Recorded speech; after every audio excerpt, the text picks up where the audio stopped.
Studio, which is a really young but a very successful UX company in Budapest.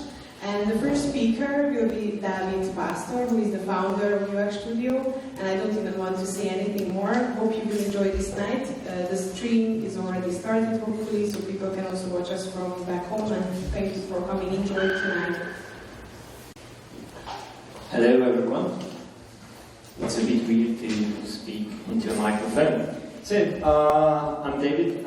Thank you for the introduction. Last time I spoke on this meetup was 3 or 4 years ago, and a lot of things have changed during those 4 years. Back then we were just about like 20 people in a small room on this meetup, but now we have this huge audience, which is a very great thing, so thank you for coming.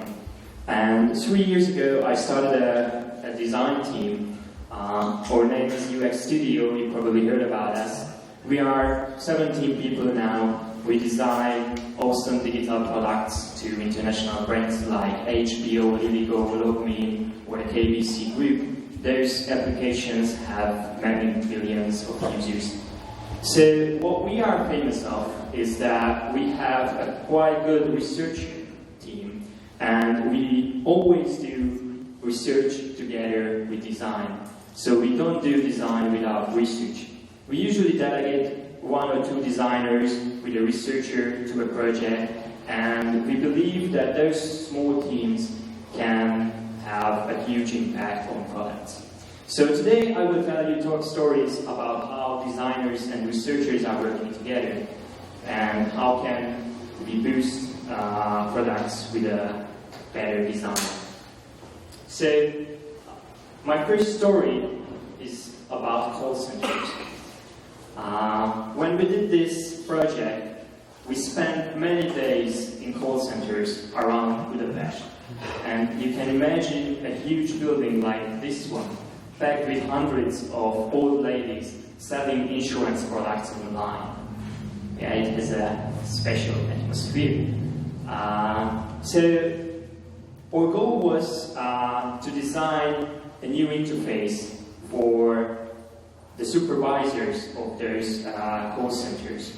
The job is part of the job is quality assurance, which means they have to listen back the calls they did and check whether the clients really signed up for different kind of services.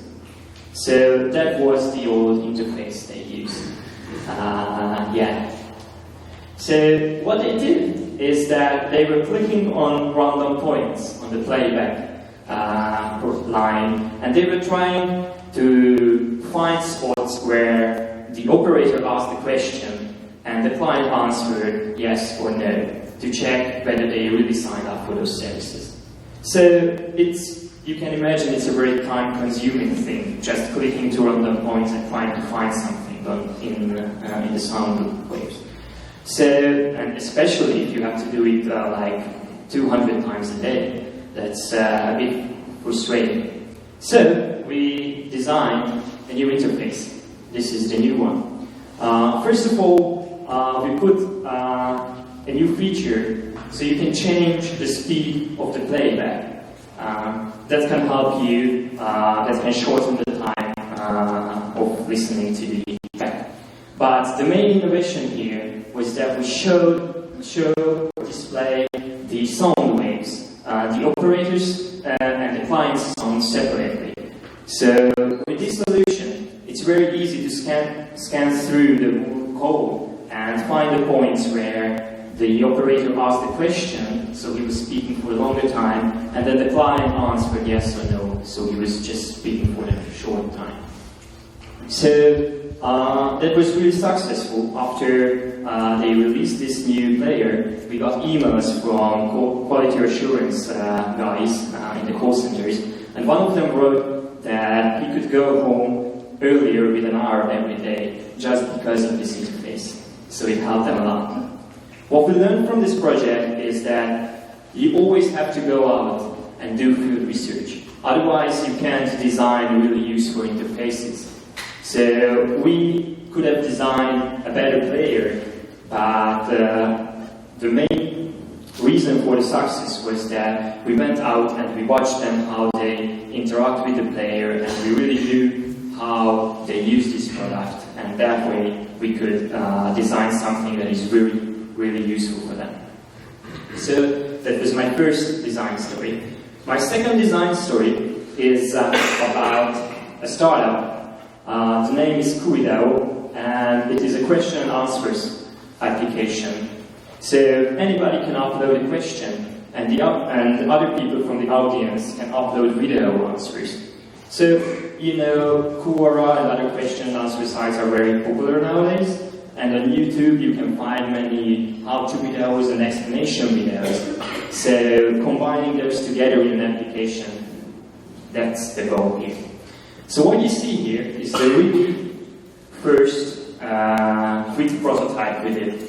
It's really just a quick wireframe, and we show that wireframe for people from the target group. And the result was a bit shocking, because no one really understood what this application is for. They thought that those are image galleries. So what we did is that we changed the design and we tried another structure.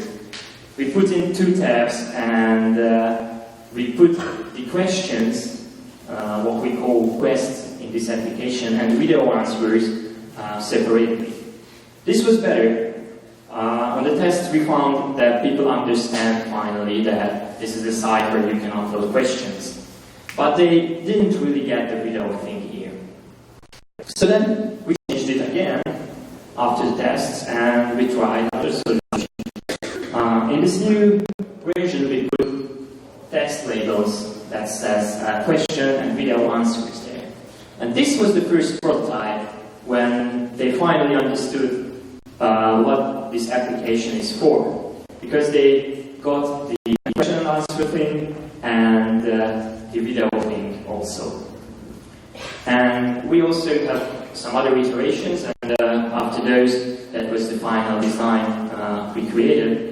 And here you can see that we also put a play icon in the video thumbnails, just to make sure that they really get that it's about videos. So what you see here is a story that it's very, very important to get people to understand your product on your home screen. Usually people install your application and they spend a few minutes in the application, and if they don't get it, they will just go away and never come back. So it's very important to create the first experience, the onboarding, and the first experience to make sure that they understand the product. And you can't do it without testing, so you have to test it in multiple times, and you need design iterations to get there. So that was my second story, and this was also about qualitative research. So the first was field research, this other one was usability testing, and but we don't only do qualitative research, we do quantitative research also. So my third example will be about multivariate test. So this is a comparison site for vacations and travel agencies.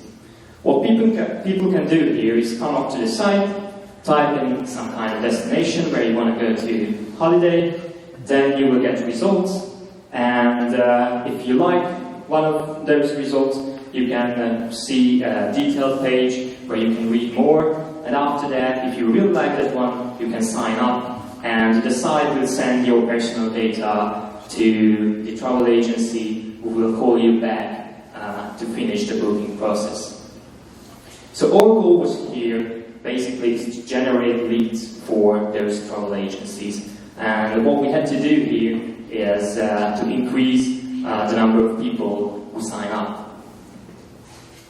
So we did a multivariate test, which means we changed two things simultaneously on this site. You can see that we changed the copy of the call to action buttons. So there are 3 different buttons: view deal, book now, and more. That was the first thing we changed. And the other thing is the logo. On the top you can see the logos of the travel agencies. On the bottom there are no logos. The names of the agencies are written into the title. So we changed 2 things. One of them has 3 different versions, the 3 copy. The other one has 2 different versions, the logos and without logos. So if you map out all the combinations, you will get 6 of them. And we tested both 6 versions simultaneously. And each version was sold by the same amount of users. And of course we measured how many leads we get from each different version. And those are the results. It's a little bit weird, because first of all, you see that you see the control, the original version on the top left side, and you see the winner under there, and it has 5 times more sign-ups, which is a huge business victory for our client. But the weird thing is that the copy of the call to action button is exactly the same as the original one. So that's why it's good to do multivariate testing, because now we know that the copy, or at least those specific 3 versions, didn't have a huge impact on the result. On the other hand, you can see that all the versions without logos work pretty well. Do you have an idea why?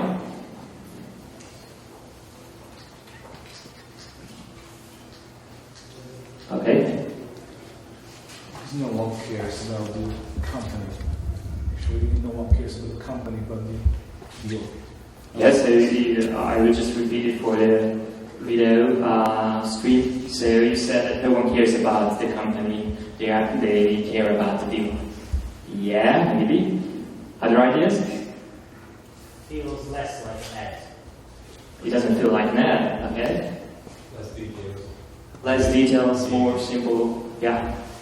Any other ideas? There's another one. You see more of the picture.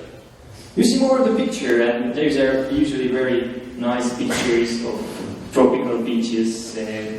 Yeah, that's a good point. So that's the thing with multivariate testing and quantitative research, that you get results, so you will know for sure which one is the best solution, but you won't know why. That's why you always have to do qualitative research besides quantitative research. You have to do usability tests to get insights and to get answers for the why questions. Our answer, at least our guess, is that when the logos are out there, they check the website of the travel agency, and many people sign up there. But if they don't see the logo, they will sign up there on our site. And so we think that that's the main reason why it worked better. So that was Mark's third short design story. If you want to read more design stories like this, I have a book. It's just out now. Surprisingly, the title is UX Design. And there are about like 20 different design stories and case studies in this book. And I also wrote down the whole design process we use at UX Studio. So if you're interested, you can order it at uxstudio.hu/UX training. And that was my first Hungarian word in this presentation. So that was me for today. If you have any questions, I'm here for the answers. Yeah. Where did you find people who really tested the versions? Yep. So the question was, where did you find the people to test? Yep.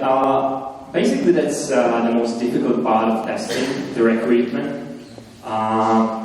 You have many channels to do that. We use usually advertisement, so you can put ads in job sites, If you are looking for some business application and you have a specific profession that you are looking for, you can put ads in groups, in Facebook, or you can even use paid ads on Facebook. Like for example, if you are looking for test participants for a travel site, there are many travel lovers group everywhere around the internet, and you can just post there that, hey, we are doing a new site, and if you want to try, yeah. Questions? We still have time for a few questions. Yes? No? I don't know. Okay, then thank you very much for your attention.